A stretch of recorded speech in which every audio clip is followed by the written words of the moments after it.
Hey everybody, Dr. Michael Miyazaki here again with you, and today we're going to talk about closing up weird spaces. Today there's a lot of airway and TMD treatments that are being done, and typically what the objective is to expand the arches to create more airway space, more volume, more space for the tongue. And then a lot of patients treated for TMD today, we're trying to allow the mandible to have more freedom of movement to alleviate the distalization of the condyles. As we do this, we're ending up with some large spaces in different parts of the mouth. And I see it in my practice as becoming a little bit more common that we see patients with these spaces and they come in and they want to know what their options are to close those spaces up.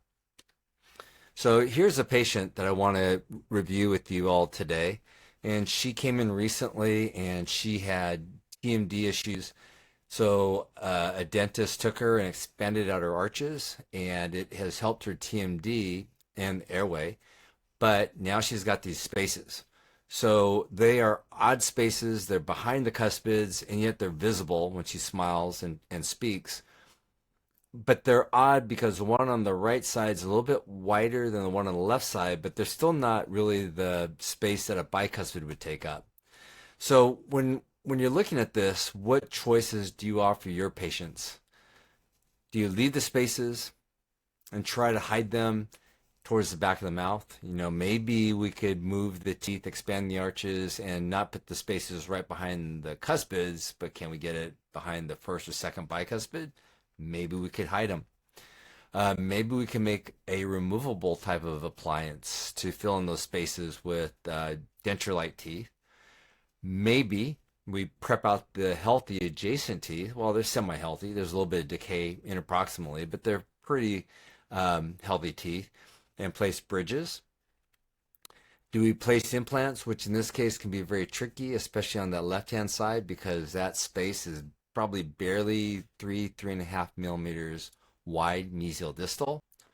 Or do we use conservative Pontic designs that are bonded to the enamel of an adjacent tooth to fill in that space?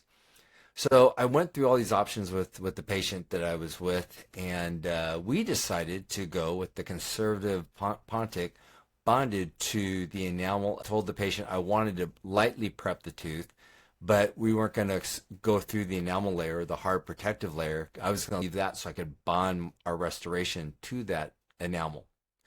So the patient agreed, liked the options that we had presented to her, and so we got to work.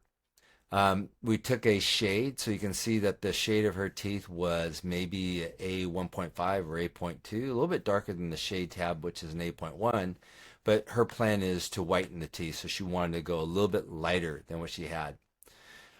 On the preparations, what we did was I did a very light prep. So you can see I'm still in the enamel, but I put a definitive shoulder at the lingual gingival margin.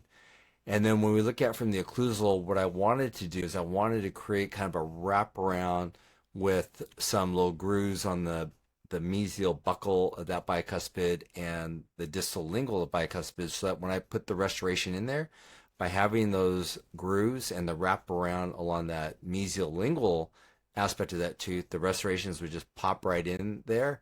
And even without cement, they would grip.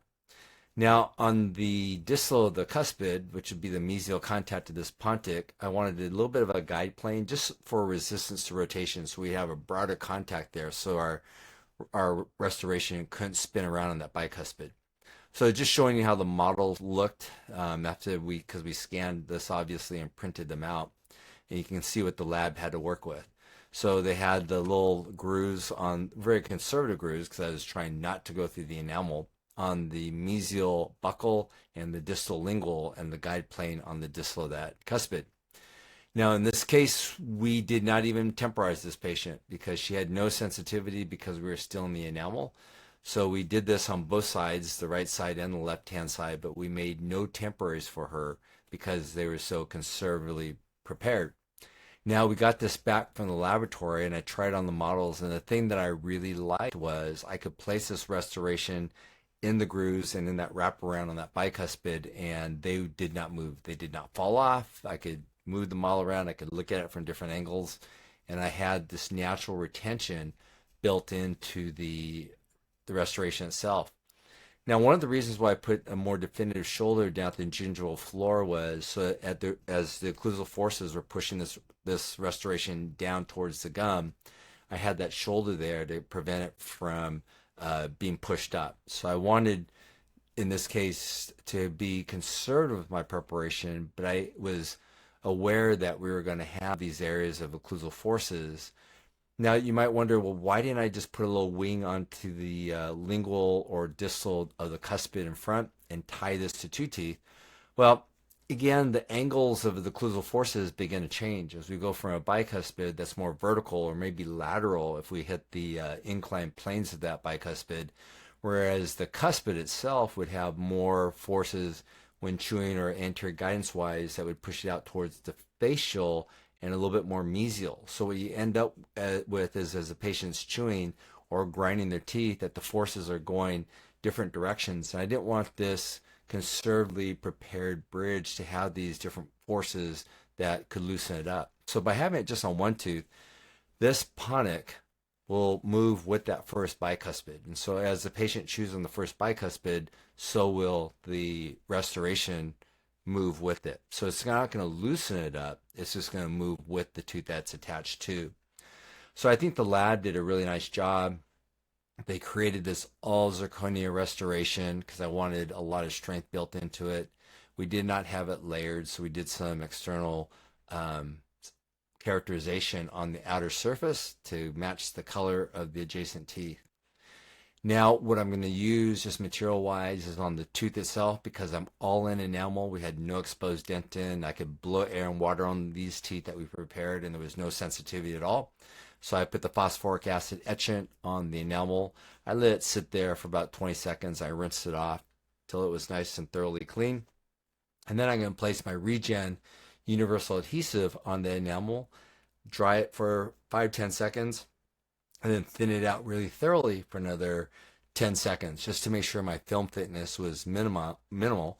And then I light cured it with my pink wave curing light. Now on these zirconia restorations, after I did my try-in intraorally, then I know I have salivary contamination there. So I want to remove all those phosphates. So I use ZRC, my universal cleanser. I just squirt a little bit of the ZRC, place it with the brush, let it dwell there for 20 seconds. I rinse that off thoroughly. Then the second step is I use ZRP, our primer, and I apply 1 to 2 coats, just to make sure everything is completely covered, and then air dry that. So now we have cleaned our zirconia restoration of all the phosphate contamination from the saliva.